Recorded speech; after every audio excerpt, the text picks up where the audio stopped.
우리 한국 분들의 시간 딱 이렇게 해놓으면은 보통 한 20분, 30분은 까먹고 이래 오시는 경우들이 참 많더라고요. 난 절대로 그러면 안 된다 싶은 생각들을 하고, 강사 목사님 모셨는데 이 좀 자리가 비어 있는 채로 이렇게들 하면 예의가 아닌 것 같아가지고 원하지 않은 중에 제가 하겠습니다. 시간 가지고 나머지 또 질문하는 그런 시간까지 합쳐서 저는 5시까지 하고 잠시 한 10분 정도 쉬었다가 우리 또 전 목사님께서 강의를 이어하는 시간들을 갖겠습니다. 저는 한상동 목사의 신앙 체험과 개혁 신학이라는 주제를 가지고 살펴보려고 하는데요. 이 체험의 문제가 이 현 시대에 들어와서 굉장히 중요한 이슈가 되고 혹은 코드가 되고 어디를 가든지 어떤 이 체험의 문제가 대두되곤 있는데, 그럼에도 불구하고 우리 개혁, 소위 개혁 신학이라고 하는 종교 개혁의 후예로서 이 신앙생활을 하고 있는 그 교회들 가운데에서는 이 체험의 문제가 조금은 부정적으로, 그리고 또 조금은 보면은 구체적으로 이렇게 뭔가를 논의하고 토론하면서 어떤 의미를 체계적으로 정립해가는 그런 글도 없고 그런 이 장도 별로 없습니다. 아시냐?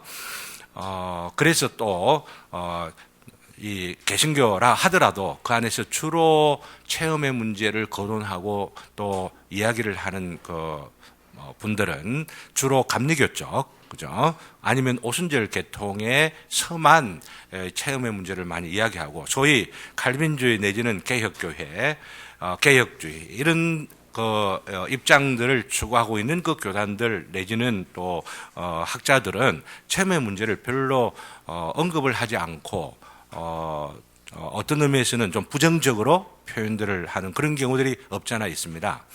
과연 그래야만 되는가라고 하는 질문으로부터 시작을 하면서 이 체험의 문제를 구체적인 역사의 한 사례를 들어서 좀 살펴보는 것이 중요하겠다 생각들을 하게 되어지는데, 제가 오늘 말씀을 드리려고 하는 것은 왜 개혁교회 내에서, 개혁주의 교회 내에서 이 체험의 문제를 이렇게 부정적으로 생각들 하느냐 하면은, 체험을 강조하고 체험을 중요시하게 여기는 분들은 성경에 나오는 어떤 교리를 이해하고 설명하려고 할 때에 성경에 있는 그대로를 설명하고 혹은 교리로서 체계화시켜 가려고 하기보다도 내가 체험한 것, 이게 더 중요하다고 생각하고, 이 체험이 기준이 되고 또 체험이 되는 것이 너무너무 중요함에도 불구하고 체험을 기준으로 삼든지 내지는 보조적 어떤 기능들을 굉장히 강조함으로 인하여서 그 체험의 위치가 좀 과장된 부분들이 교회 역사 가운데 있다는 이야기죠. 그래서 이 개혁 장로교회 내에서 혹은 개혁주의 서클 내에서는 체험이라고 하는 것을 이야기하면은 위험하게 생각하고 부정적으로 생각하는 그런 경우들이 있다고 하는 것이죠. 제가 신학교를 다닐 때에 대표적으로 고재수 교수님이라는 굉장히 샤프하고 화란에서 와서 이제 우리 신학 교수로서 신학 교수 선교사로 와가지고 사역하시는 분이 계십니다. 호체스라고 외국 이름으로 불려지는데, 지금 캐나다 가셔가지고 너무 아쉬운 건, 제가 그리스도와 문화라고 하는 책을 번역을 해서 이 책이 지금 이번 12월 달까지는 나오기로 지평서원에 있는 사장님하고 이야기가 되어서 윤색 마지막에 교정 작업을 하고 있는데, 제가 소망하기로는 그 서문을 역자 서문이나 아니면은 역자 서문 제가 쓰고 책 소개하는 그 글들을 써주면은 누가 가장 합당하겠느냐 생각을 하면서 바로 이 호체스 교수, 고재수라고 하는 이분이 써주면 좋겠다고 생각하는데, 지금 그럴 만한 여건이 아닙니다. 병원에 계시는데 지금 코마 상태라고 할까요? 치매가 이리 오셔가지고 지금 그런 어떤 작업들을 할 수가 없는 그런 상황들이 있어가지고 너무나 아쉬운데, 이분에 대해서 전설들이 참 많습니다. 너무나 똑똑하고 또 아주 샤프하게 학생들에게 도전을 주는 그런 부분들이 굉장히 많이 있기 때문에, 가령 예를 들면은 한국말 배우기가 그리 어려운데 한국에 오셔가지고 6개월 딱 지나면서 6개월 지난 뒤에 설교를 한글로 딱 하시는 거예요. 그러면 너무나 입을 쫙 벌리고 감탄한 바로 그런 어떤 여러 가지 일들 가운데 하나가 이랬었습니다. 그분이 가셨음에도 불구하고 남은 학생들에게 또 한국교회에 여러 가지로 영향을 미치는 부분들이 많이 있는데, 특별히 그 당시에 한국교회에 논의가 되었던 성령 세례 문제에 논란과 토론들을 많이들 하면서 글을 남겨놓기도 하고, 그러면서 그 책들을 남겨놓은 것 가운데 성령 세례와 성도의 체험이라고 하는 제목의 책이 있습니다. 그 책을 보면은 여러 사람들의 체험들에 대해 강조해 놓은 그 글들을 보면서 체험이라고 하는 것이 기준이 되어서는 안 된다. 그리고 보조적 기능도 안 된다. 이런 걸 강조하셨습니다. 나는 거기에 전적으로 나는 공감하는 사람입니다. 그러면서 웨슬리와 로이 존스 목사님 같은 분들의 어떤 그 체험이 그들의 신학과 설교에 미치는 영향력들을 분석하면서 써놓은 글들이 있는데, 거기에서 이제 좀 부정적으로 체험의 문제들을 이야기를 합니다. 그러나 그럼에도 불구하고 그 사람이 그 책에다가 쓴 이야기는 이렇게 일종의 결론 비슷하게 내려놓은 글들이 있습니다. 이상은 그냥 이렇게 비판해 놓고 체험의 그 기능과 보조적 기능들이 올바르지 않다라고 이렇게 이야기를 하면서, 이상은 그런 말들은 신자가 아무 것을 느끼지 못함을 의미하지 않는다. 너무 당연하죠. 그렇지 않습니까? 우리는 하나님이 이 세상을 다스리시는 것을 느낄 수 있는가? 신자와 불신자도 그것을 느낄 수 있다. 느낌이라고 하는 거, 느낌으로 인하여 체험하는 거, 이것들이 부정돼서는 안 된다라고 하는 것을 분명히 이야기를 하고 있습니다. 이것은 뭐 더 이상 설명할 수 없는 거죠. 문제는 우리가 체험하고 우리가 느끼는 바로 이것들을 어떻게 이해할 것이냐 하는 것이 우리 신앙의 주제가 되어지기도 하고 신학적인 주제가 되어지죠. 왜냐하면 우리 생활들 가운데에 느낌으로서 무언가를 발견하고 혹은 그 무언가를 알아가는 이런 것들이 얼마나 많습니까? 우리의 삶의 영역들 가운데에. 그러니까 있다고 하는 이런 체험의 영역이 있다고 하는 것, 혹은 느낌의 어떤 이 현상이 있다고 하는 것을 부인하는 신학자는 아무도 없는 거죠. 개혁주의 신학자라 하더라도 그건 부인할 수가 없는 겁니다. 근데 문제는 이런 이 악영향 혹은 악기능으로 역기능으로 인하여서 이것을 좀 부정시하다 보니까 좀 체계적으로 논의를 하고 그것을 좀 깊이 있게 파고 들어가고, 또 그 안에서 어떻게 그러면 우리가 이 체험을 이해하고 내가 갖고 있는 체험을 어떤 용어로 표현해야만 되느냐, 이건 굉장히 중요한 문제인데도 불구하고 그런 것들을 지도해주는 가이드도 개혁 신학을 한다고 하는 분들 가운데 제가 좀 더 찾아보고 연구하고는 해야 되지만 그렇게 많지가 않은 것을 생각하면서 이상하다 하며, 하나님께서 마침 저의 인생에 심리학이라고 하는 거 공부하도록 하게 하셨고, 또 이런 부분들에 관심을 가지면 저에게도 개인적으로 체험되어지는 바가 있고, 또 마침 제가 삼일교회 담임으로 있으면서 한상동 목사님의 그 신앙의 여정들에 대해서 그리고 그 신학에 대해서 관심을 가지고 또 연구해 가다 보니까 하나님께서 나로 말미암아 또 귀한 우리 전상수 목사님 같은 분 만나가고 이런 문제들을 한번 이렇게 끄집어내어 보도록 하게 하는 것이 우리에게 주신 하나의 또 좋은 기회가 아닐까, 이런 생각들을 해보면서 어떤 의미에서는 이 개혁교회 내에서 체험 문제를 갖고 이 거론해서 세미나를 하는 것은 처음입니다. 이게. 여러분들은 위대한 역사적 자리에 지금 와 계시는 겁니다. 제가 너무 이런 과장되게 말씀을 드리는지 모르겠습니다만은, 어쨌든요, 지금 여러분들 그 핸드아웃, 요약되어지는 그 글들에 보면은 지금 두 번째 장의 전묘법적 접근의 고재석 교수의 견해에 대해서 잠시 우리가 생각을 해보고 있습니다. 네, 존 칼빈의 경우를 보게 되어지면은 여러분들은 어떻게 이 체험의 문제를 다루고 있을까? 체계적으로 다루고 있는 그런 글들은 없습니다만은, 저는 그 칼빈을 이해할 때에 많은 분들은 기독교 강요 그리고 뭐 예정론에 관계된 책이나 여러 가지 편지 아주 그런 것들이 있지만은 빼놓아서는 안 되는 너무나도 중요한 게 뭐냐면은 바로 그 주석입니다. 그 주석을 보게 되어지면은 그 칼빈이 굉장히 지성적인 사람이고 생긴 것도 보면 날카롭게 생겼고 이름도 칼자가 들어갔잖아요.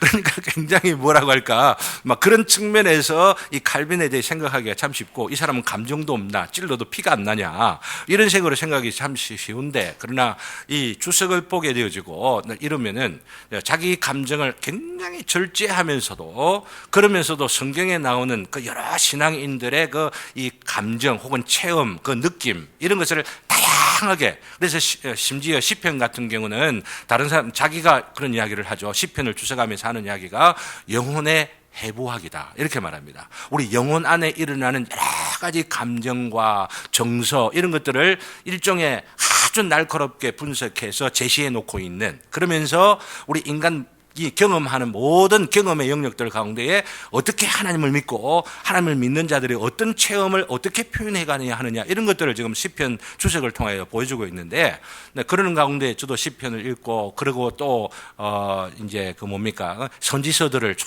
읽어가면서 정말 압권이다, 압권. 이걸 읽지도 않고 우리 칼빈을 이야기한다는 것은 정말 우리가 칼빈을 오해하기가 너무 쉽다, 이런 생각들을 참 하게 되면서 이 감정의 문제를 칼빈이 어떻게 이해를 하는가, 어떻게 또 표현하는가, 이런 생각들을 하는 가운데에 참 놀라운 이 구절들, 또 이런 이 체험에 대한 것들을 설명하고 있는 것들을 발견하게 되어집니다.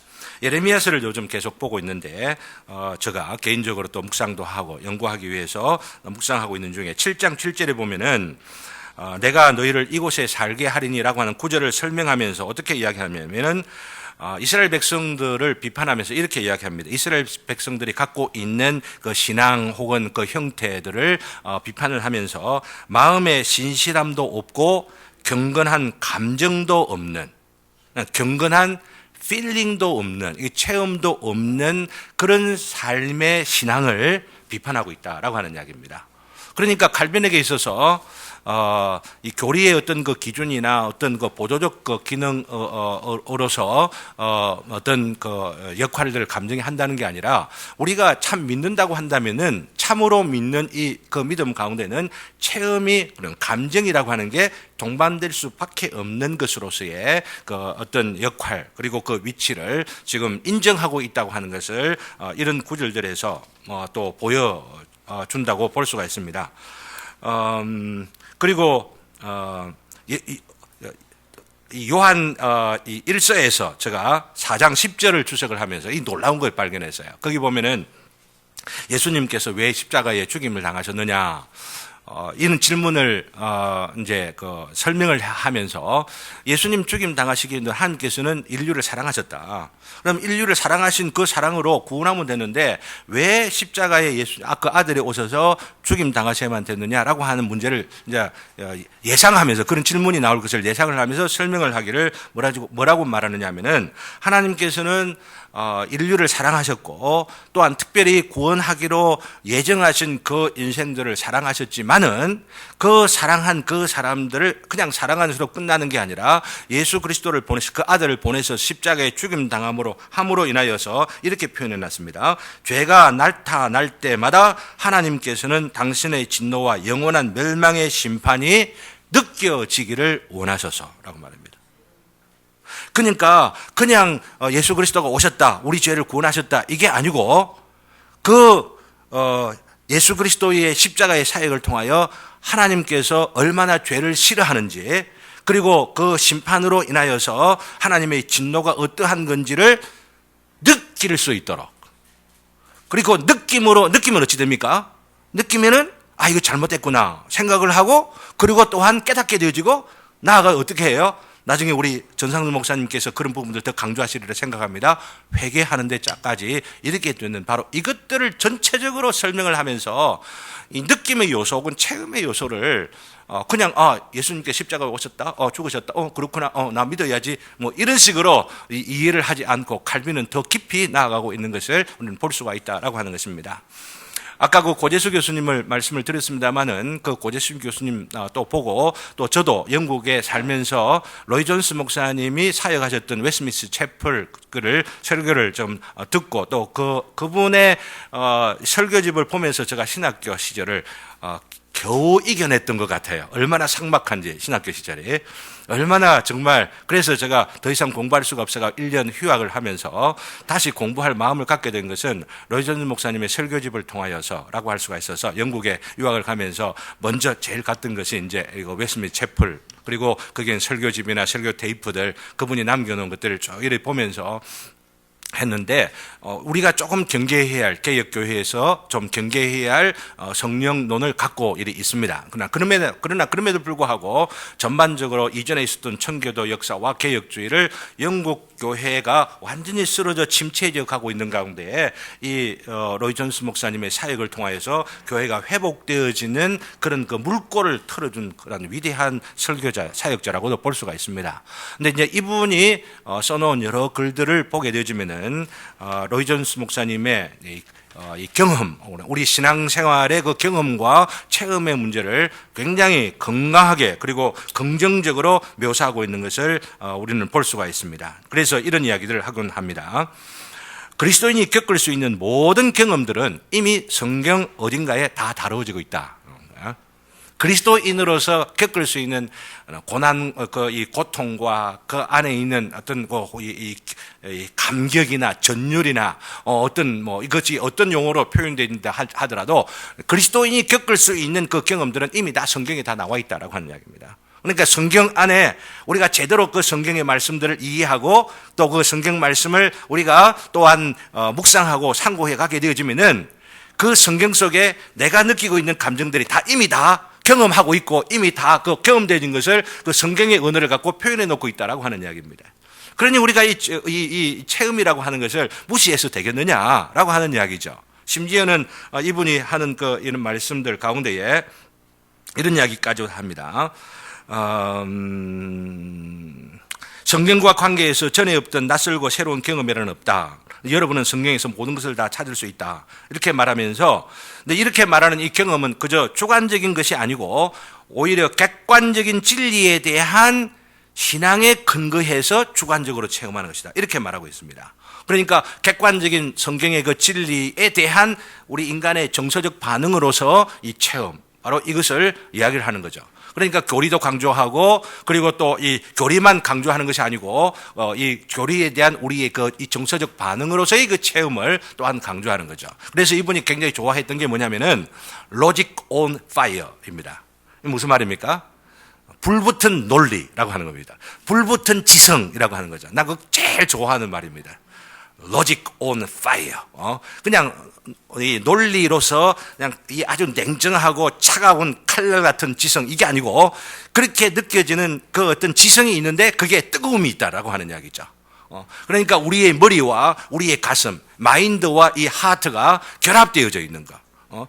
근데 그렇지를 못하고 따로따로 노는 그런 경우들이 너무 많이 있기 때문에 이분의 설교를 보면은 굉장히 교리적이고 지적이면서도 제대로 이 설교를 이해할 수 있는 사람들의 마음에는 이전에 그 참 뜨거움을 갖고 살았던 믿음의 선진들의 이 열정과 그 정열과 그 감정과 그 감동들을 체험할 수가 있게 되죠. 근데 한글로 번역돼서 그런지 몰라도 많은 사람들이 너무 좀 어렵다 이렇게만 하고 그 진수까지 들어가지 못하는 일들을 너무 자주 보기도 합니다. 그러면서 여기에 주의를 또한 체험을 이야기하면서 이렇게 이야기를 하고 있습니다. 만일 나의 경험이 신약 성경과 일치하지 않는다면, 이건 지금 에베소서를 강의하면서 지금 에베소서 6장 크리스찬 워페어에 대해 설명을 하면서 이런 이야기를 합니다. 만일 나의 경험이 신약 성경과 일치하지 않는다면 그것은 기독교의 경험이 아니다. 잘못된 경험이다라고 이야기를 하는 거죠. 그러나 뭐라고 했냐면 그것은 아마도 놀랍고도 감격적인 경험일 수도 있으며 일종의 환상을 본 것일 수도 있다. 그러나 그런 것들은 전혀 본질적인 것이 아니다. 곧 성경과 일치되지 않는 이런 환상 혹은 짜릿짜릿한 그 감격 어떤 것들은 다 본질적인 것이 아니다. 이렇게 이야기를 하고 있는 겁니다. 그러므로 중요한 것은 진리를 붙잡는 것. 이게 중요하다. 이렇게 말하고 있습니다. 그리고 심지어는 기독교의 입장의 핵심은 경험에 있다. 이렇게까지 말하고 있습니다. 다른 말로 말씀드리면은 우리가 하나님의 위대하심과 초월, 하나님의 그 보편성, 어떤 그 진리가 있다 하더라도 그것이 나에게 체험되어지질 아니한다고 한다면은 어떤 면에서는 객관적인 진리로서 있을지를 몰라도 나에게 어떤 이 의미 있게 다가오는 어떤 그런 어떤 이 객관적 진리는 아니다. 이제 이런 이야기를 하는 거죠. 약간은 실존주의적인 어떤 그런 경향들을 갖고 있는 것들이 있지만은 여러분 한번 생각을 해보시기를 바랍니다. 실존주의적인 위험에 빠지지 않으면서 실존주의 위험을 보면은 어찌 보면은 불교적인 그런 위험으로 빠지기가 굉장히 쉽거든요. 왜냐하면은 일체는 내 관념 가운데에 내가 어떤 주관적으로 체험하는 것 가운데에 그게 절대적인 진리가 있는 것처럼 생각하는 일체 유심조 이런 말이 있잖아요. 그죠? 객관적인 이 세계가 어떻게 되어 있고 또 이것이 어떤 체계를 가지고 어떤 의미를 갖고 있느냐라고 하는 것보다도 내 마음으로 느껴지는 어떤 그것, 내 마음으로 만드는 어떤 그 환상의 판타지 세계 이런 것들을 어때 이야기하는 거라 볼 수가 있습니다. 불교 교리가 바로 그거라고 볼 수가 있죠. 12연기라고 하는 것도 많은 사람들이 호응하고 그러려니 생각하면서 받아들이고 있기 때문에 그런 것도 한 철학이 이런 이름으로 불려진지 몰라도 저는 하나님의 관점에 보면 하나의 판타지 속에 살아가고 있는 사람들이라는 생각들을 합니다. 그러면서 무의 세계, 공의 세계에 들어가면은 고통이 없어진다고 생각하는 판타지 속에 살아가고 있다라고 하는 이야기죠. 어쨌든요, 이 로이 존스 목사의 그런 견해들은 이런 판타지가 아니다라고 하는 거예요. 판타지 아닌 객관적인 하나님의 말씀을 그러나 그럼에도 불구하고 거기에 머물러 있는 것이 아니고 느껴져야만 한다고 하는 바로 이 사실, 이것을 지금 강조하고 있는 거죠. 머리만 가지고 교리를, 신학을 이해하는 것이 아니라 여기 있는 가슴이 뛰는 바로 그런 교리로 다가오게 되는 바로 이것이 그게 뭐겠어요? 이 은혜입니다. 하나님께서, 성령님께서 역사하실 때에 내 머리만 맑아지는 것이 아니고 나의 가슴이 뜨거워지는 바로 이런 역사들이 하나님의 그 영의 역사도 말미암아 가능해지는 거라 볼 수가 있죠. 이제 그러기 위하여서 이런 몇 가지 사람들만 설명을 하면서 이 체험이라는 게 중요하다 이런 말씀을 드렸는데, 두 번째로 넘어가서 개혁신학 안에서의 체험의 위치 설정을 우리가 해보면서 한상록 목사의 체험으로 넘어가야 이해가 되어질 것입니다. 먼저 진보신학에서 보여주는 체험의 이해와의 차이를 간단하게, 나중에 그 원고 자료 나오면 여러분들이 그 이메일이나 이런 거 보면은 그 원고를 다 보내드리도록 그렇게 하겠습니다. 오늘 그 프린트까지 안 되는 것은 각주 정리가 조금 미흡한 부분이 있어가지고 여러분께 드리지를 못했는데, 여러분께 다 드리되 여기에 인용된 사람들 구체적인 책 이름 이런 것들이 다 들어 있습니다. 전체적으로 간단하게 이 짧은 시간 안에 말씀드리기 위해서 요약을 한다면은 진보 신학 혹은 자유주의 신학에서 체험의 문제를 다룰 때는 주로 인간의 보편적인 감정과 정서에 치중을 하는 경향들이 많이 있고, 또 여기에 많은 부분을 할애하고 이 감정으로부터 시작을 합니다. 그러면서 살짝 다루고 있는 것이 구원받은 자의 정서, 감정 이런 부분들을 살짝 다룹니다. 그러니까 전체적인 경향과 또 그 방향은 뭐냐면은 일반 보편적 구원받느냐 받지 못하느냐라고 하는 것 관계없이 그냥 일반적인 감정의 차원에서 어떤 그 체험의 그런 측면에서만 접근하는 그런 경우들이 많이 있는데, 개혁교회 혹은 개혁주의를 표방하는 교회들에 있어서의 그 체험의 문제를 다룰 때는 항상 중요합니다. 이것이 항상 뭐냐면은 이게 구원받은 자의 체험이냐 구원받지 못한 자의 체험이냐, 거듭난 자의 체험이냐 거듭나지 못한 자의 체험이냐, 이것을 굉장히 중요하게 생각하고 거의 첫 페이지 정도는 항상 거듭남이 무엇이냐, 우리가 체험한다 하더라도 우리가 이 체험하는 것을 받아들이는 영적 감각이라는 게, 이 영적이라는 게 도대체 어떤 의미를 갖고 있느냐 이런 것들을 설명하면서 앞으로 설명하는 내용들이 이 범위 내에서 이해되어야 한다라고 하는 것들을 강조하고 있다라고 하는 것입니다. 대표적인 것 가운데에 사실 개혁교회 내에서 체험을 다루는 책들이 없는데, 마침 제가 입수한 책이 스코틀랜드에서 목사였던 1960년대 목사였던 도널드 맥도날드라고 하는 분의 크리스찬 익스피리언스라는 책이 아직 우리 국내에 번역되질 않았습니다. 개혁교회 내에서 이렇게 체험 문제를 다루고 있는 책들이 있는데도 한국에는 별로 소개되지 않고 있다라고 하는 이야기입니다. 근데 이 책의 내용들을 보면은 첫 장에 어떻게 시작을 하느냐면은 바로 하나님께서 부르심이라고 하는 주제를 다루고 있습니다. 하나님께서, 그래서 제가 이 책을 보고 제가 우리 교회에서 이 체험, 기독교적 체험의 그 시리즈를 이번 주일에는 7번째 지금 하거든요. 계속 이래 하면서. 근데 첫 번째 우리 교회에 계시는 분들이 어떤 주제로 지금 기억을 하고 계신지 지금 제가 복습 한번 해볼까요? 여쭤볼까? 하나님께서 부르실 때에, 그죠? 그 부르심이 어떻게 효과적인 부르심으로 바뀌느냐, 그죠? 일반적인 부르심하고 효과적인 부르심이 있다고 말씀을 드렸죠. 그리고 효과적인 그 부르심을 우리가 어떻게 이해하냐면 우리의 전인적으로 반응하기 시작하는 거죠. 죄를 깨닫고 그러면서 혹은 두려워하기도 하고 혹은 내 마음 가운데 불안이 일어나기도 하고, 내가 지금까지 현재까지 살아서 나는 안전하다 생각하고 나는 구원받았다고 생각하는데 그 흔들리는 그 어떤 이 가운데에서 어떤 사람은 사망에 이르는 근심을 하지만은 어떤 사람은 생명에 이르는 근심을 한다.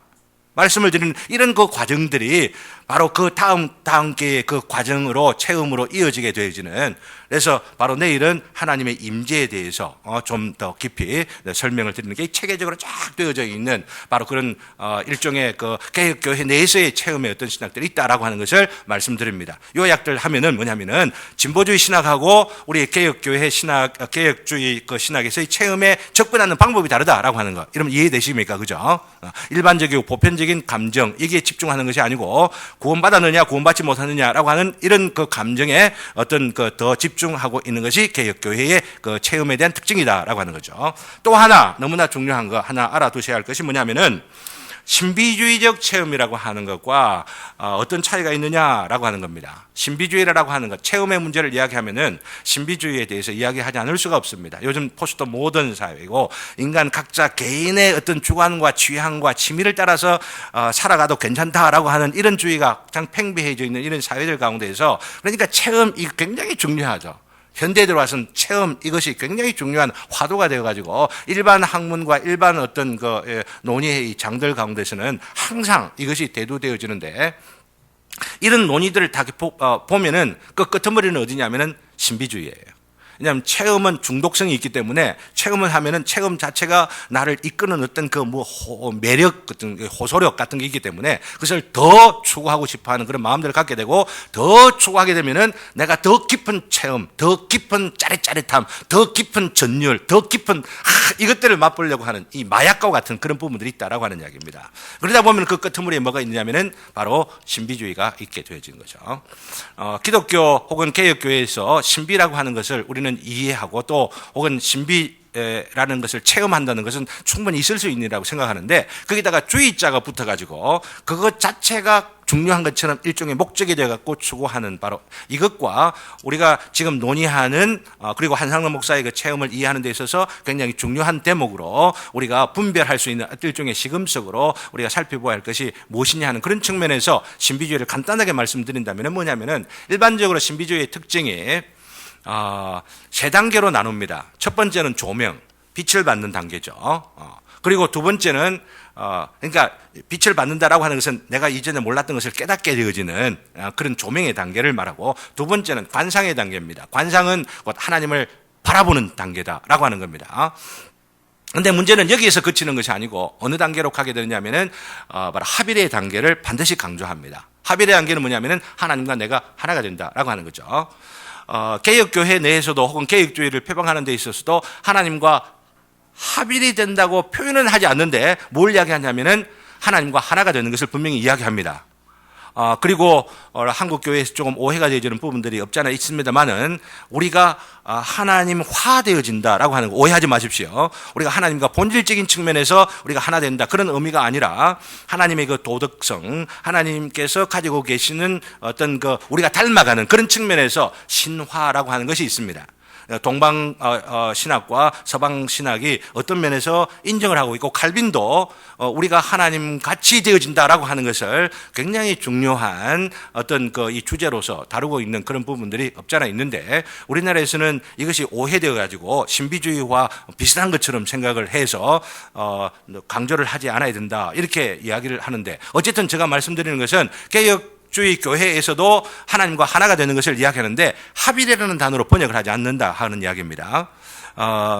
그 뒤에 특별히 강조하는 것은 하나님과 하나 되는 것을 어떻게 하나 되는 것으로 설명하느냐면 그리스도와 연합하는 것, 연합이라는 말로 표현을 하게 되죠. 그리고 이 연합이라고 하는 것은 하나님과의 본질적인 연합을 말하는 것이 아니고 신비적이라고 미스틱하고 이런 신비적인 어떤 이런 것으로 칼빈이 설명을 하긴 합니다만은, 그러나 그 열매가 무엇으로 나타내냐면은 항상 도덕적이고 윤리적인 것, 이거 벗어나지 않는 그 범위 내에서 그렇게 이제 강조하는 그런 경향들을 우리가 인정을 해야만 한다는 거죠. 그리고 신비주의의 그 끝에서 뭘 특징적으로 이야기를 하느냐 하면은 곧 필수적인 것으로 거의 보느냐 하면은 하나님과 합일되었을 때에 나의 이성, 나의 생각하는 기능, 나의 자아라고 하는 것이 살아있느냐 아니냐라고 하는 바로 이런 주제가 있는 거죠. 여러분들은 신비주의를 구분 딱 할 때 이게 너무나 중요한 이 특징들을 보셔야만 한다라고 하는 겁니다. 하나님과 하나가 되고 합일이 되어지면은 나라고 하는 것은 없어진다라고 하는 거죠. 그리고 나의 어떤 이 의식적 기능이라고 하는 것이 없어져 버리고 그냥 내가 하나님 되고 내가 하나님이 내가 되고 뭐 이름으로 인하여서 이런 구분이 애매해져 버리는 그런 상태가 신비주의의 최상의 상태로 그들은 추구하고 있는 거죠. 불교하고 좀 비슷한 부분들이 앞에 나왔으니까 말씀을 드린다면은 모든 것이 없어지는 정멸의 상태, 무의 상태, 혹은 공의 상태, 니도 나도 없어지고, 네가 잘했니, 내가 못났니, 뭐 이런 것 자체가 다 없어져 버리는 장훈영제 많이 들어본 말이죠. 그죠? 다 이렇게 없어져 버리는 바로 그 상태가 이 해탈의 상태고 열반의 상태라 보게 되어지는 바로 이것이 신비주의의 끝이라고 볼 수가 있는 거죠. 이게 추구하는 것입니다. 그렇게 돌아가야 도가 트이는 것이고 혹은 열반으로 부처가 되는 것이고 불교적으로 용어로 이야기하면은 신비의 정점, 참 신비가의 모습은 바로 이것이다. 이러면서 신비주의에 빠져 있는 있는 사람들이 그렇게 이야기를 하고 있다라고 하는 겁니다. 이 두 가지 점, 그죠? 진보주의자하고 신비주의하고 이 차이가 개혁신학이 체험을 강조하는 부분들이 개혁주의에서는 이것 강조 안 한다 하는 이야기입니다. 하나님과의 하나됨을 이야기한다 하더라도 그 하나됨으로 인하여서 내가 부정되는 것도 아니고, 내가 없어지는 것도 아니고, 그러면서 내가 오히려 살아나고 내가 오히려 더 맑아지고 나의 지성과 나의 어떤 이 이성적 그 기능이라는 게 더 맑아지면서 보십시오. 뭔가 감격과 흥분과 전율이 있는데 그 전율 가운데 막 짜릿짜릿한 것들이 어디서부터 오는지를 내가 어떻게 구분해요? 내가 구분 안 하면 어찌 됩니까? 이게 사탄으로부터 오는 건지 귀신으로부터 오는지 어떻게 알아요? 이게 살아있어야 되잖아요. 근데 이 신비주의에서는 이걸 없애야 된다 생각하고 이걸 부정하고 있다는 이야기죠. 정신 똑바로 차려 있어야 된다, 해야 된다는 이야기입니다. 이런 이야기들을 심지어는 교회 내에서도 많이 하고 있는, 그죠? 이 감리교나 아니면 오순절주의 계통에서의 어떤 체험을 강조하는 바로 이런 그 경향들을 보면은 이런 것까지 있기 때문에 이런 체험의 문제가 잘 정리되어야 한다 하는 이야기고 개혁교회에서는 체험을 인정하지만은 이런 부분들을 경고한다라고 하는 말씀을 드리면서 이제 좀 넘어가서 한상동 목사의 체험 이야기를 잠시 했으면 좋겠습니다. 한상동 목사님의 체험에 대하여서 신비한 여러 체험들, 기적들 이렇게 보시는 것들이 있는데 부정적으로 평가하는 경향들이 심지어는 고신교단 내에서조차도 있는 것들이 참 염려가 많이 되어져서 사실은 이런 이 세미나를 통해서 한번 발표하고 글도 정리해가지고 내면 좋겠다 생각들을 했는데 이 책에서는 저 글에서는 구체적인 이름까지 다 거론을 되어 있습니다만은 이게 방송으로 녹화 중에 있기 때문에 그 이름은 제가 말씀드리지는 않겠습니다. 이런 이야기를 합니다. 이 무렵 어떤 분이 말을 하기를 한상동 목사의 신앙 특징 중 하나는 환상을 많이 보았다는 것이다. 그런 옥중에서 특별히 밤에 자던 중 꿈을 통해 혹은 비몽사몽간에 환상을 자주 보았다. 그리하여 건강이 회복되기도 하고 일본이 망하게 될 것을 계시받기도 하고 혹은 간수들이 박해를 면하기도 하고 장래를 위한 소명을 받기도 하였다. 그의 옥중교회는 꿈이나 환상 덕분에 위기를 벗어나는 장면들이 자주 나온다. 적어도 고려패 창시자의 신앙세계는 환상에 대해 거부 반응과 그것에 대한 부정이 개입할 틈이 없었다. 굉장히 환상이나 이런 걸 보고 뭐 사람을 막 결정하고 뭔가 인도함을 받고 이런 것처럼 이 사람 뭔가 좀 이상한 사람 아니야 라고 하는 느낌을 가지도록 이렇게 소개하고 있다라고 하는 이야기입니다. 그리고 또 다른 평가를 한 곳에 보면 다른 분인데 이분은 이렇게 이야기합니다. 한상무 목사가 부산을 고집한 이후에는 이 부산에다가 신학교를 세운 그 이유가 뭐냐면은 꿈도 작용한다라고 말합니다. 한국 지도를 꿈에서 보았는데 유독 부산이 환하게 보였고 송도에서 한 줄기 빗살이 나타나더니 부산을 덮고 위로 빼서 전국으로 뻗쳐가더라고 하는 그 꿈을 꾸었기 때문에 부산 하자 뭐 이렇게 했다고 하는 식으로 설명을 지금 하고 있다라고 하는 겁니다. 이런 맥락들을 통해 보게 되어지면은 그죠? 이 한상동 목사의 그 체험을 좀 이렇게 부정적으로 묘사를 하고 있고 그것도 부정적으로 묘사를 한다면 근거 있게 체계적으로 이렇게 묘사를 하면은 그래 또 가능한 거지 않습니까? 그래서 후배들이 또 논의도 하고 또 그러면서 또 다른 어떤 그 측면들을 발견해 가면서 발전해 가고 그 인물에 대해 좀 더 깊이 있는 그 이해가 가능할 것인데 그런 부정적인 평가 그냥 끝나버려요. 근데 감사한 것은 긍정적으로 평가하는 분이 저는 글로 써져 있는 것들 가운데에 조금은 묵직한 무게가 있는 글로 써져 있는 것 가운데에 한 분을 제가 보았는데 그게 뭐냐면은 남아공에 계시는 이 김현규 교수님, 그죠? 김현규 교수님께서 그분이 박사 과정을 이 스텔렌부시에서 하시게 되는데 거기서 박사 과정에 요구되는 논문을 집필해서 쓰시는 그 가운데에 그 논문의 한 대목을 한상돈 목사님의 그 이 체험 혹은 신앙 세계라고 하는 그 특별 그 체험한 영역을 어떻게 묘사를 하느냐면은 하나님 나라 개념하고 설명을 연결시켜서 합니다. 특별히 조지 레드라고 하는 신학자의 하나님 나라 개념을 이렇게 설명합니다. 한 목사의 신앙세계라는 용어는 설교와 교수 시에 수없이 반복하며 사용하던 것인데 자신의 개인적인 경험으로 확증된 하나님의 나라를 말한다. 한 목사는 현재에 실현된 하나님 나라와 앞으로 오게 될 그 완성된 나라 모두를 아주 분명하게 이해하였다. 조지 레드와 같이 한 목사는 하나님 나라가 그리스도의 인격적이고 승리적으로 영광 가운데 재림하시는 것과 관계없이 온전하게 완성되지 않을 것이다. 인간이 하나님 나라를 건설할 수 없는 것이다. 좀 조지 레드의 이런 말들을 인정을 하면서 이런 것들을 한상돈 목사도 같은 견해를 갖고 있다라고 하는 것을 여기에 이제 인용해서 설명들을 하고 있습니다.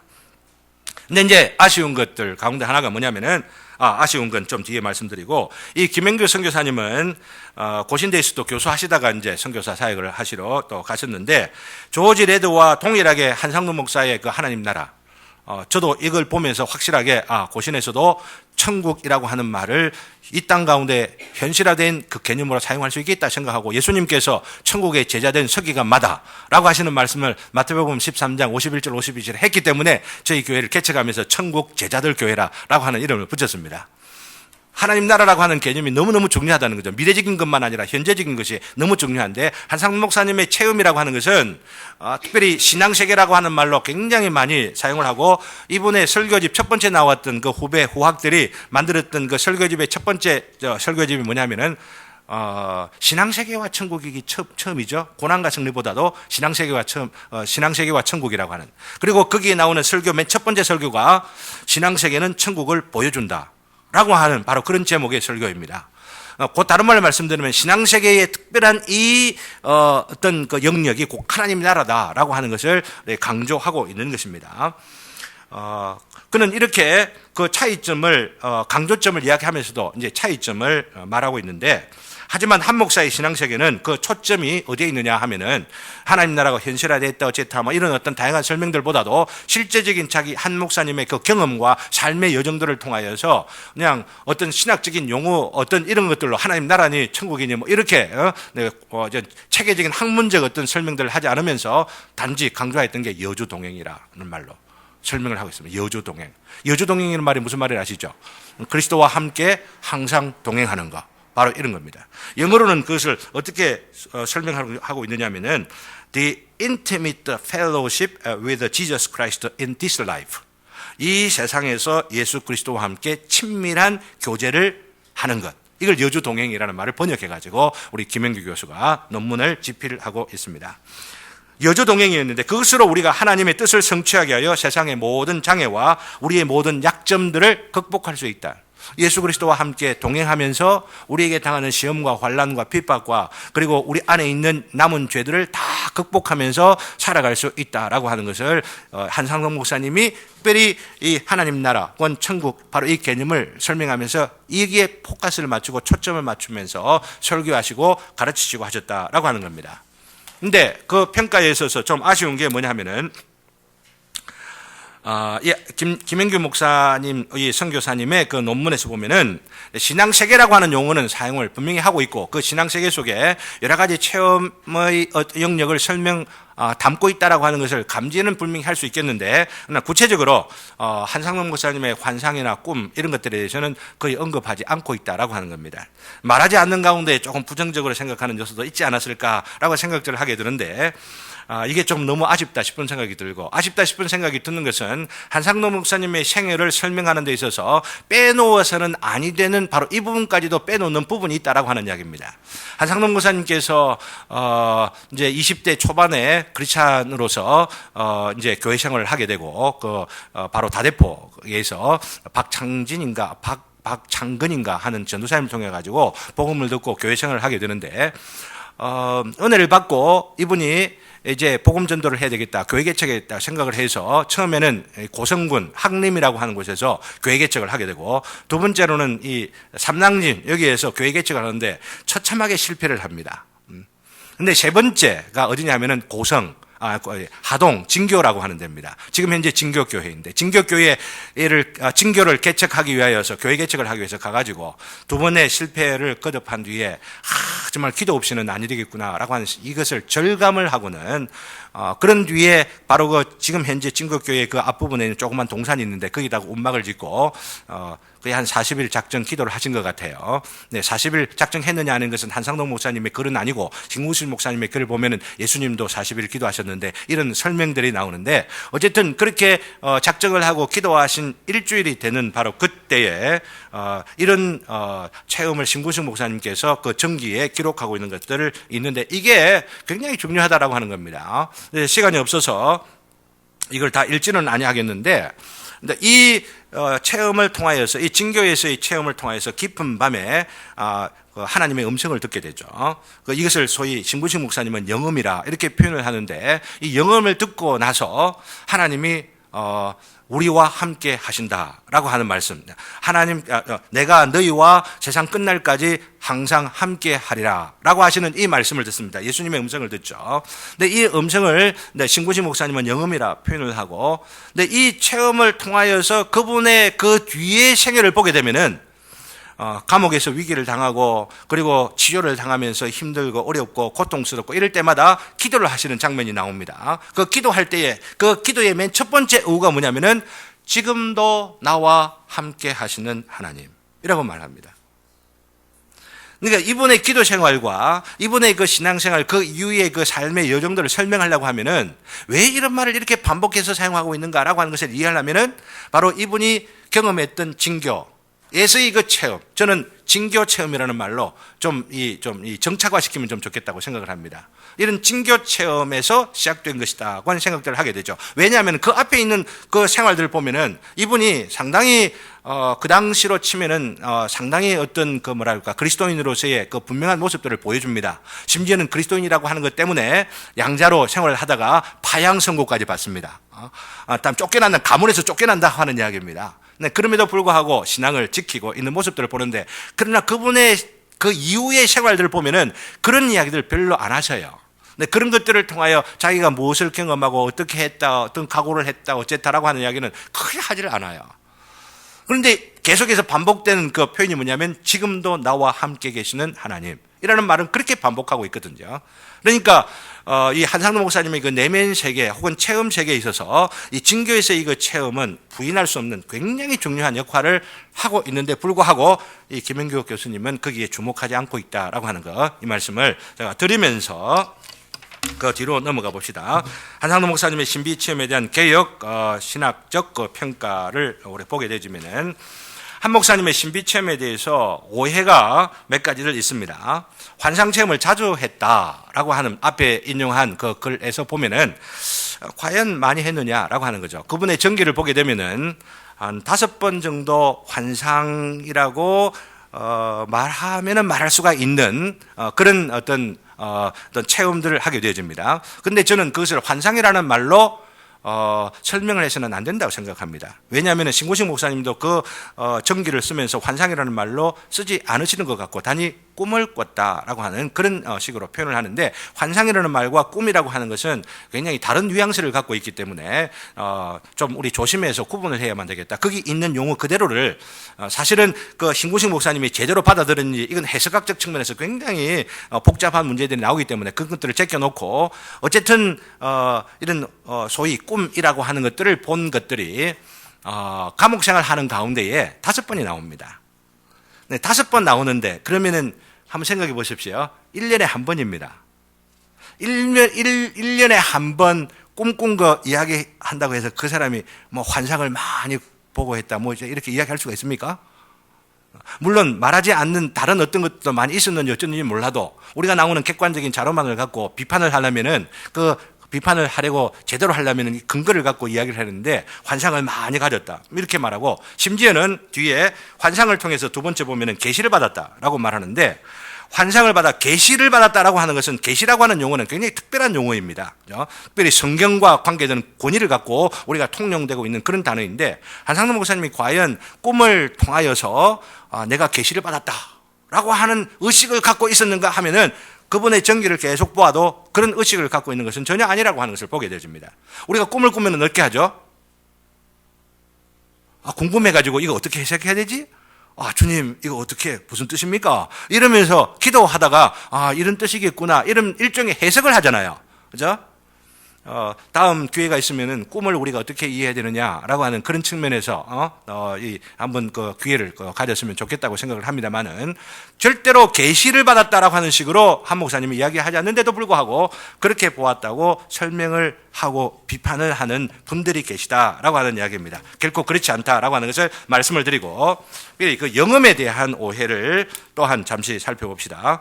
한 목사님의 옥중에서 가진 신비 체험은 환상에 받은 것이라기보다도 영음을 몇 번 듣습니다. 사실 우리 박윤선 목사님이 주님의 사랑이라고 그 구술해 놓은 한상동 목사님의 그 전기를 보게 되면은 이 그 감옥에 있었던 1950년대 초반이거든요. 기술을 해 놓은 것이. 근데 그때는 2번 영음을 듣습니다. 그리고 이 신구지 목사님은 하나 더 첨가해가지고 3번의 그 영음을 듣는 것으로 기술을 해놓고 있는데, 그러니까 이 기록해 놓는 기록들을 어떻게 해석하고 어떻게 정리하느냐라고 하는 것이 굉장히 중요한 것이라 볼 수가 있는 거죠. 그런 면에서 우리가 시간이 없기 때문에 단도직입적으로 말씀을 드리고 나중 또 질문 시간에 혹시 나오면은 이야기를 드리겠습니다만은, 한 목사님의 그 신앙 체험 혹은 영음을 들었다라고 하는 것은 하나님의 말씀을 들었다라고 하는 거고, 하나님의 기록된 말씀을 하나님께 주시는 은혜 가운데, 성령의 감동 가운데 그것이 살아있는 말씀으로 자기에게 따라오는 체험이었다라고 하는 이야기입니다. 이것을 우리가 확정적으로 말할 수 있는 것은, 신군시 목사님의 그 기록에는 그게 없는데 박윤선 목사님은 신학을 하신 분이기 때문에 막 그런 관점에서 이해를 하시고 받아들이셨던 것 같아요. 왜냐하면은 바로 증교에서 하나님의 예수 그리스도의 음성을 들었다라고 하는 바로 거기에 그 구절이 뭐냐면은, 뭐라고 분명히 이야기를 해놓냐면은, 내가 너에게 함께하겠다, 이렇게 단수로 말하지 않고 내가 너희와 세상 끝날까지 항상 함께 있으리라 라고 인력표를 딱 해놔놓고 괄호 뒤에다가 마태복음 28장 20절 딱 이렇게 적어놨어요. 박윤선 목사님의 이 한상동 목사님에 대한 체험의 이해가 뭐 어떻다라고 하는 이야기입니까? 특별하고 비상하고 어떤 것보다도 모든 그리스도인들이 어떤 면에서 하나님의 말씀 앞에 자기 자신을 내어놓고 자기 자신을 하나님께 드리면서 사모하는 마음들을 가지게 될 때에 그 말씀을 체험하는 체험이 곧 영음을 들었던 체험이라고 볼 수가 있고, 그리고 그것이 성령의 어떤 체험이라고 볼 수가 있는 것이죠. 근데 감옥에는 보면은 상동아 이를 부르는 음성이 있다고 볼 수가 있습니다. 네, 그런 것들은 이런 어떤 말씀에 대한 그 체험들이 자기에게 주관적으로 들어지게 될 때에 저도 꿈속에서 성은아라고 하는 이야기를 들을 수 있다고 생각을 합니다.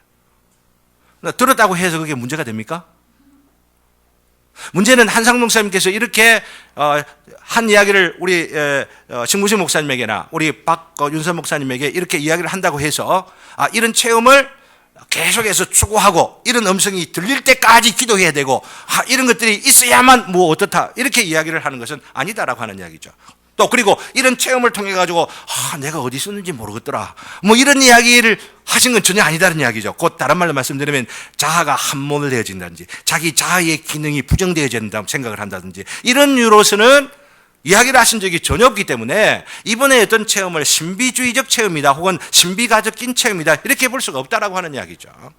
물론 특별한 그 기적들 이런 이야기들까지도 참 있어서 모든 것들이 종합적으로 이해해야 합니다만은 앞에 말씀드린 진보주의적 측면에서 어떤 보여주었던 그 이 체험의 그 표현, 그리고 신비주의자들이 표현하는 그런 표현과 그런 체험의 추구라고 하는 것과는 한상동 목사님의 체험의 내용은 다르다라고 하는 말씀을 드리고, 또 그 추구했던 스타일도 다르다라고 하는 말씀드리고, 또 언제나 본인이 사실은 이런 체험을 했음에도 불구하고 박윤선 목사님, 박형영 목사님 이런 분들을 우리 그 고려신학교의 교수로서 모시려고 했던 것은 평양신학교, 즉 개혁 신학, 이것이야말로 우리가 추구해야 할 신학이다라고 하는 것을 분명한 의식을 가지고 바로 분별하면서 그것들을 받아들였다고 생각을 하기 때문에 그분이 자신의 체험들을 이런 경계선 안에서 이해하고 또 경계선 안에서 표현하신 것이 아니냐는 생각들을 하게 되어지는 것입니다. 근데 이런 면에서 우리가 여기 보면은 꿈이나 환상이 개혁신학의 표준이 될 수 있는가라고 질문을 한다면은 우리는 어떻게 답을 할 수가 있겠습니까? 표준이 될 수 없다라고 하는 분명히 답을 내릴 수가 있죠. 굉장히 중요하다라고 하는 것은 우리가 인정을 하지만은 그러나 이것이 기준이 될 수가 없다라고 하는 거, 이런 측면들은 미리 말씀을 드렸다고 볼 수가 있고, 그래서 제일 중요한 것은 저는 한상동 목사님의 그 체험의 내용들 그리고 체험의 종류들을 우리의 직접적인 생활들 가운데에 우리가 적용해 보면서 한편 주의하고 한편 또 추구해 갈 수 있는 선이 있다고 한다면은 말씀 안에서 말씀과 함께 말씀을 통해서 성령의 감동 가운데 성령께서 주시는 체험이면은 우리는 항상 감사하며 받을 수 있다라고 하는 이런 측면에서 정리할 수 있지 않겠냐 생각을 하고, 제가 이렇게 오늘 이 시간을 통해서 말씀을 드립니다만은 결론 부분에 개혁신학 안에서 체험의 해석학을 기다리며라고 했는데 쉽지가 않은 여러 가지 논쟁 혹은 이 토론거리들이 굉장히 나는 많다고 생각을 합니다.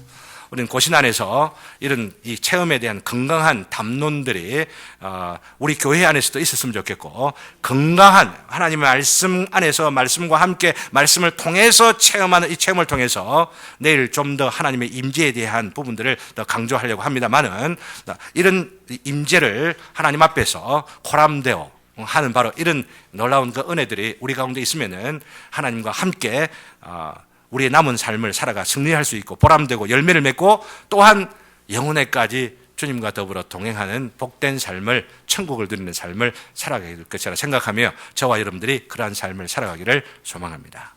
네, 이제 이상입니다. 지금 한 5분 정도 질문이 있는데 너무 짧은 시간이어서 조금 아쉬운 마음이지만은 그래도 말씀드려서 질문 혹시 있으면 좀 해주시길 바라고, 혹시 안 되면 마지막 6시쯤 돼가지고 또 남아 또 이야기할 수 있지 않겠나 생각합니다. 어떻습니까? 질문 있습니까? 네. 네. 질문이 너무 많아서 어떤 것부터 해야 되겠다 싶지 못하신 분이 있죠? 예, 우리 석경자 집사님. 예.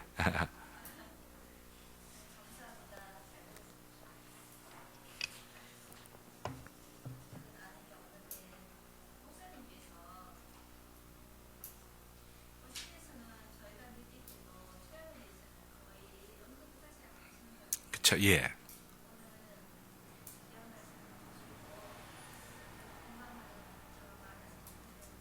예.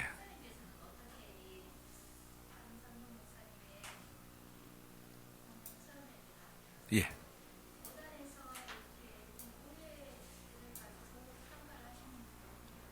예.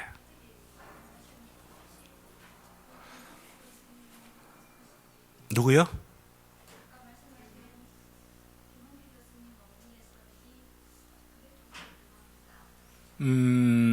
제가 그 체험의 문제는 저는 어릴 때부터 고민을 참 많이 했던 사람인데, 그 고민 가운데 하나가 속지 않으며 살면 참 좋겠다라고 하는 겁니다. 많이 속았어요. 사람에게도 혹은 아니면 내 자신에게도 내 자신을 속이면서 어떻게 하면 속지 않으며 살까 생각을 하다가, 속지 않으며 살려고 하면은 머리가 맑아야 되고 가슴도 함께 뛰어야 된다라고 하는 요 사실이 항상 마음 가운데 있는 가운데에 제가 항상 의문을 가졌던 거죠. 내가 과연 믿는다는 게 무엇일까? 우리 전상훈 목사님하고 신학교에서 계속 만나면 이야기한 게, 우리 믿는다는 게 도대체 뭐지? 이런 주제를 갖고 계속 이야기를 했던 거죠. 다른 말로 말씀드리면은 믿는다는 게, 참으로 믿는다는 게 무엇이며, 참으로 믿는다는 게 지적인 문제일까? 아니면 우리 행함의 문제일까? 아니면 체험의 문제일까? 이것들이 다 나눠져 각각 강조되어지는 바로 이런 현실들 가운데에서 이것이 모두 다 해야 된다라고 하는 내 나름대로의 체험도 저 자신에게 있었고, 이런 체험을 내가 어떻게 내 자신에게 준 이 체험을 어떻게 이해해야 될까 하는 가운데 참 탐구를 나름대로 한 거죠. 그래서 저는 하기보다도 난 이것만이 참 중요하다라는 생각들을 하고, 그러면서 제 나름대로는 참 고민과 번민과 아니면은 연구의 이 세월들 가운데에서 나와진 오늘 발표라고 이해를 해주시면 좋겠다, 이 말씀 드리고 싶습니다. 네. 그리고 저 자신이 체험했다라고 하는 이야기는 나중 기회 되시면은 또 한 번 더 말씀드리고 이러면 좋겠고요. 네.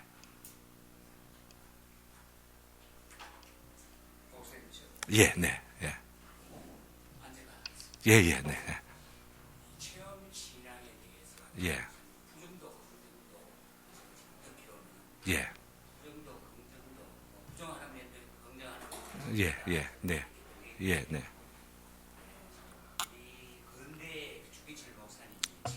예. 예, 네. 예. 예. 예, 네. 네. 예. 지금 목사님 설명하시는 게 부정도 긍정도 아니고 또 지난주에 우리 송열 목사님 예, 예. 예, 예. 그 역사처럼 그런 걸 지금 장로된 입장에서 들어도 헷갈리는 면이 예, 네. 예수 처음 믿는 사람으로서도 이게 긍정도 부정도 예. 저로서는 각자 체험이 다 있다고 생각합니다. 예, 예. 저도 어릴 때 하나님을 만난 체험이 있는데 그거를 설교할 때 네. 자기 체험을 얘기한 거, 예. 그 목사님들의 집회, 예. 또 뭐 쉽게 말하면 뭐 빌리그레함의 예, 예. 체험, 죽었다가 살리는 역사, 안전뱅이가 일어나는 거 이런 것도 역사라고 보는 예. 체험이라고. 예. 지난주에 제가 좀 충격을 받은 게 예. 목사님이 설교 마치신 네, 그 이야기는 나중에 좀 하면 어떻겠습니까? 예. 왜냐하면 시간도 지금 많지도 않고. 그게 예. 좀 평가적인 예. 정립을 예, 예. 확실히 좀 해주셨어요. 예. 하는 게 예, 그러면은, 예, 말씀을 드릴게요. 체험이라고 해서 모든 체험, 오늘 체험은 나는 중요하다라고 하는 게 오늘 결론입니다. 그죠? 체험인데, 그러나 모든 체험이 다 허용되어지고 다 옳은 것은 아니다라고 하는 게 두 번째 결론입니다. 그러면은 이 옳은 체험과 옳지 않은 체험의 그 기준이 뭐냐? 그것이 성경이어야 된다. 말씀이어야 된다라고 하는 거고, 말씀 밖에서 어떤 류의 체험을 했다라고 하는 것은 우리가 추구해서도 안 되고 권해서도 안 되고 되도록이면 말하지 않았을 되는데, 그러면 말씀이 뭐냐? 이 기준이 이제 올바로 좀 설정이 돼야 되는 건 아니겠습니까? 그죠? 예. 말씀의 체험은 본인은 예. 체험한 게 예. 말씀의 체험에서 나왔다고 주관적일 수도 있는데 예. 객관이나 주관이나 평가하는 것을 예. 어떻게 목사님이 단독으로 예. 평가하실 수 있는지 이제 각자 그거는 다 다르지 않겠나요? 아니, 그렇지는 않습니다. 예, 오늘 또 좋은 그 의견들을 주셨는데, 지금 1분밖에 남지 않아서 어떻게 말씀드릴지 모르겠는데, 그것은 뭐냐 하면은 체험 자체가 성경적이냐 성경이지 않느냐라고 말할 때 성경이 기준이라고 하는 선을 긋고, 그러면 이 성경을 어떻게 보아야 하느냐라고 하는 측면에서 우리는 개혁교회, 개혁 장로교회라고 하는 이 해석학적 틀이 있습니다. 해석학적 공동체라고 하는 게 있는 거죠. 그럴 때 이 해석학적 공동체의 틀이라고 하는 이런 측면에서 보면은 우리는 성경이 기준이라고 하는 걸 분명히 우리가 인정을 하고, 그러면서 나도 성경 이야기하고 나도 성경 이야기 하는데, 그럼 누가 도대체 어떻게 보는 성경이 옳으냐라고 이야기를 한다면은 우리의 이 해석학적 전통이 있는 거죠. 그게 뭐냐면은 바로 웨스트민스터 신앙 고백서라고 할 수가 있고, 그 고백서의 그 전통 가운데에서 체험이라고 하는 것이 중요하다라고 하는 것들을 무시해서는 안 된다라고 하는 바로 그런 것들을 이야기하기 위해서 제가 칼빈 이야기를 했고, 고재수 교수 이야기를 했고, 로이 존스 목사나 이런 분들이 그런 어떤 신앙의 전통 가운데 있는 분이기 때문에 제가 설명을 드린 거죠. 지금 이 보신 책에서 예.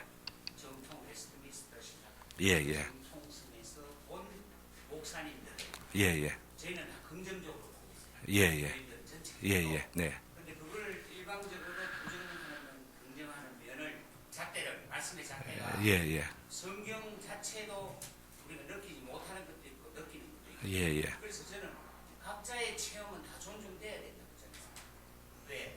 말씀에 근거해서 체험한 거라고 자기도 생각하고 상대가 설명하면서 그 상대도 설명을 듣고 하니까 예, 예. 그게 말씀의 예, 예. 예. 그것도 주관일 수도 있고 객관일 수도 있다. 지금 그러면 이제 모든 게 다 혼동스럽죠. 예. 그죠? 이 기준을 예. 이번 기회를 통해서 예. 전상도 목사님 모셨으니까 예, 예. 짚어넘어 예, 예. 그럼 예, 예, 맞습니다. 예. 뒤에 우리 전 목사님에게도 부탁을 한번 드려보죠, 뭐. 예, 예. 체험도 물론 너무 신비주의 예, 예. 또 인본주의일 수 있다. 예, 예. 주관일 수 있다. 그걸 이용하는 그게 이단이 될 수도 있고 현실주의도 될 수 있으니까 그런 면으로 한번 더 예, 예. 예, 예, 감사합니다. 지금 2분이 넘었는데 약속한 시간이 2분 넘어서 제가 막 시간대로 했으면 좋겠다 싶은 생각 때문에 어쨌든 쉬었다가 그죠? 뒤에 다과하고 좀 준비되어 있습니다. 교제를 나누시고 인사 좀 하시고 그리고 10분 되면은 정확하게 우리 목사님 올라서서